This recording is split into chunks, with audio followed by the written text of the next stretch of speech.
Many parents, when their daughters reach the age of 12, 13, 14, and they now tell them that wear a scarf, wear a hijab, they didn't complain that my daughter, she doesn't want to wear a scarf, she doesn't want to wear a hijab, and I don't want to force her.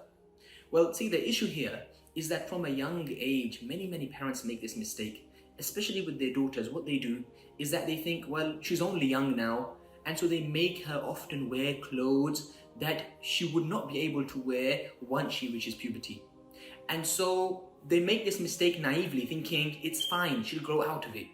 But the reality is that the habits we are nurtured upon are the habits that we stay with.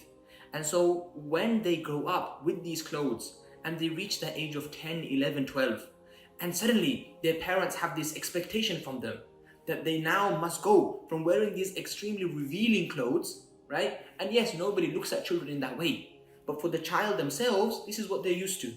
And suddenly they're told, now you must cover your hair, you must wear a scarf, you must dress modestly. Remember that modesty is not just clothing, it is a way of living.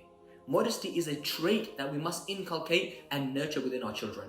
And so don't make this mistake with your children.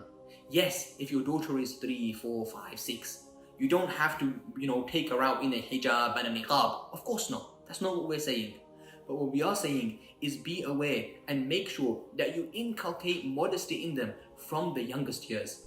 And if you think that certain clothes, were she to wear it, would contravene this quality of modesty, then avoid it. There are so many modest, elegant clothes that you can make your daughters wear that would make them look young and beautiful, and you would enjoy looking at them, and they would also enjoy wearing these clothes. So we don't need to copy the ways of the West, and we have to adopt the beautiful trait of modesty, because modesty is one of the central features of Islam. حينما حل البلاء جئت إليك ذليلا أناجي من لي غيرك ربي يسمع مني شكواي من يستجيب الدعاء إلا الذي قد دعانا